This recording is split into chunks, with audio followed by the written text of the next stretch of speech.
অনেকদিন ধরেই গুঞ্জন ছিল বলিউড অভিনেত্রী হুমা কুরেশি এবং কাস্টিং ডিরেক্টর রচিত সিং এর প্রেমের গল্প নিয়ে। এমনকি শোনা যাচ্ছিল হুমা এবং রচিত নাকি খুব শীঘ্রই বিয়েও করবেন। তবে এসব গুঞ্জন উড়লেও হুমা বা রচিত কেউ কখনো এসব নিয়ে মুখ খোলেননি, উল্টে বারবারই এড়িয়ে গিয়েছেন। কিন্তু এবার আর সবকিছু লুকিয়ে রাখতে পারলেন না। একেবারে ক্যামেরার সামনে স্পষ্ট হয়ে গেল তাদের প্রেম কাহিনী। ব্যাপারটা একটু খোলসা করে বলা যাক। সম্প্রতি মুম্বাইয়ে কনসার্ট করলেন বলিউডের জনপ্রিয় গায়ক, সঙ্গীত পরিচালক এবং অভিনেতা হিমেশ রেশমিয়া।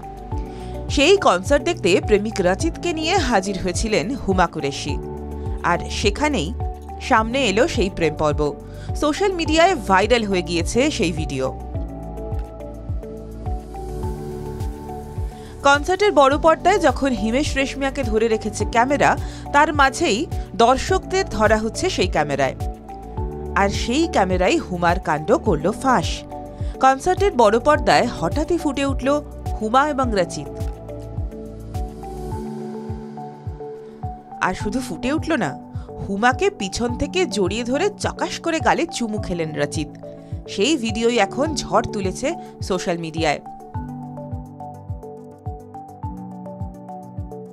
রচিতের সঙ্গে প্রেমের সম্পর্ক এখনই প্রকাশ্যে আনতে নারাজ হুমা। ভাইরাল হওয়া ভিডিওতে সেটাও ফের নজরে পড়ল নেটিজেনদের। বড় পর্দায় নিজেদের দেখে একটু সামলে নিলেন হুমা। তবে রচিত কিন্তু বিদ্রোহী প্রেমিক, হুমাকে আলিঙ্গন করে দাঁড়িয়েই থাকলেন। এই মুহূর্তে হুমা কুরেশিকে দেখা যাচ্ছে দিল্লি ক্রাইম 3 এবং মহারানী 4 সিরিজে। অন্যদিকে রচিত সিং বলিউডে কাস্টিং ডিরেক্টরের পাশাপাশি অভিনয় প্রশিক্ষক হিসেবে কাজ করেন।